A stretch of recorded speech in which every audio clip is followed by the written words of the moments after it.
Hey everybody, it's the old bear from the old bear's den at Bigfoot again. I'm back with you. We'll give you a little bit of different view on this one. This is the Pokey River that you're looking at, but the water has a lot to do with this one. I got a phone call. I think it was last Thursday. I talked to a gentleman, and I'm trying to remember the name of the lake. I think it was Nelson Lake or something like that, down there in Tennessee.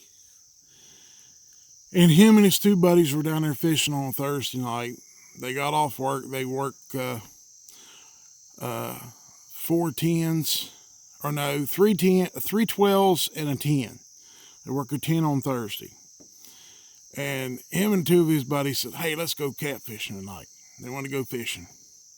Didn't care what they caught. They just want to go fishing, get out of the house, go do something together as buddies, and they work together all the time. Well, they make their trip. They plan their trip. They go down there, to the lake. And it's dark by the time they get there. They gathered everything up and got together and went and grabbed them something to eat. Went down there, built them a little fire, to kill the bugs, keep the bugs away. And had a lantern or two, it's like watcher poles. And every one of them brought 2 or 3 rods apiece and having a good time. Now, I don't know if they were drinking. I don't think it matters if they were drinking, because when they saw what they saw and what they had to deal with, they were pretty much sober at that point.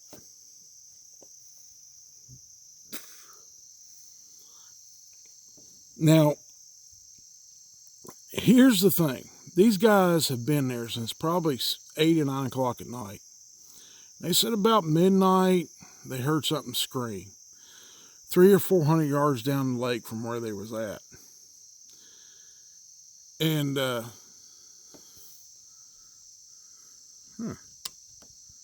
camera's doing weird stuff.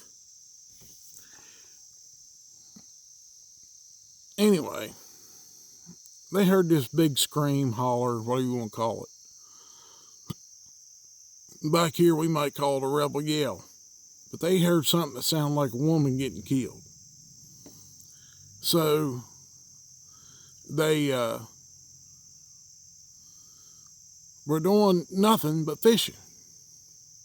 They may have been drinking a beer or two, but that's to be expected when you're out fishing. A couple of guys their age, they do that. I don't drink, but they were. If they were, that's on them. No big deal. They got sober pretty quick here shortly. So about another hour went past. About 1 o'clock in the morning. They heard something scream about 100 yards closer to them. So that makes me think this Bigfoot didn't know they were there. And one of the guys screamed back at it. Dumb move. So 15 minutes later, this thing screams at them from about 100 yards away. And they can hear it pounding its feet on the ground, coming towards them. Well, they reel every one of their rods and reels up, and they think they grabbed everything. Well, they didn't grab the minnow bucket. One of the minnow buckets, the big minnow buckets, where you put bluegills and creek chubs and stuff like that in to fish with, which is legal. And what happened was the one guy left a minnow bucket down there, and the other guy left his brand new rod and reel, a big catfish rod and reel, about 9 foot long, brand new high dollar, $100 and some rod or reel. He said he had over $200 in this rod and reel. And they got in a big hurry to get out of there. Now the moon was up. They could see pretty much everything they wanted to see around them. But like I said, they had a little fire built down next to the bank right there on the lake. And what happened is they, that's really starting to bug me. Sorry guys, but I'm going to change your view just a tad. Maybe it'll stop doing that. Anyway, they're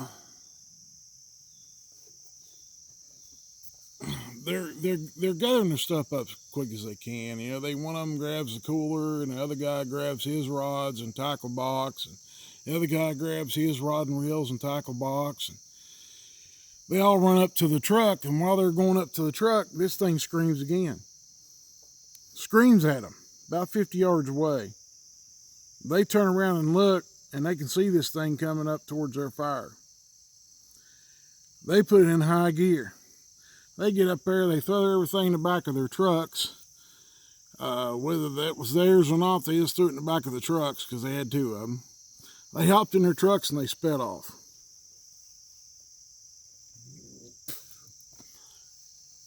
Scared the daylights out of them. Well, the next morning, the first guy I talked to called his other buddies and said, hey, we need to get out and get the rest of our stuff. We didn't get all of it. I left my rod and reel down there, and I think we left them in a bucket. Well, they wait till about 9 o'clock when the sun's completely up, so they don't have to worry about nothing coming up on them at dark. They go back down there. They go right back to where they had parked in the same spot, walk down over the bank. The wood from the fire is kicked all over the bank. And it's just kicked all over the place. It's up the bank, down the bank. Some of it's in the water, laying in the water. The parts that were on fire are laying in the water. Now, they didn't do none of that. They left it burning. And they get down there and they go looking for the manna bucket. Well, they found the manna bucket. Wasn't much of a bucket. Evidently that thing had stepped on it and crushed the part that you put the floating part in, and had taken every one of the creek chubs and bluegills they had in that bucket to fish with out of there. There were scales laying on the ground from the bluegills and stuff. This thing had evidently ate every one of them because they found the entrails to every one of the fish that they had. They were laying there in a little pile. This thing ate the fish out of the manna bucket. Then it crushed the part that floats. He said it looked like a flapjack. Was how much it had crushed it. He said it had fingerprints on the bottom, finger marks on the bottom, where it had taken it and took it between its two hands and crushed it. You know how much strength that takes? I can't do it. I can do it with my pickup and drive across it and do it that way, but I can't do it with my hands. And here's the part that really ticked him off. That brand new rod and reel I was telling you about, 9 foot long, said it was broke into about 12 or 14 different pieces. Here is the clincher for me to know that this Bigfoot wasn't very happy with him in his lake fishing. You know where the reel connects to the rod. It slides into two little opposite metal pieces. They're metal. And it screws up from the bottom end to lock it in place. Well, the rod was broken in the middle of the back of the reel. One of the ends was bent down and looked like you take your middle finger and bend it straight down. So it looked like a knuckle. So that tells me that Bigfoot was really ticked off at them and upset with them because they had fish and he didn't. He got the fish that they had.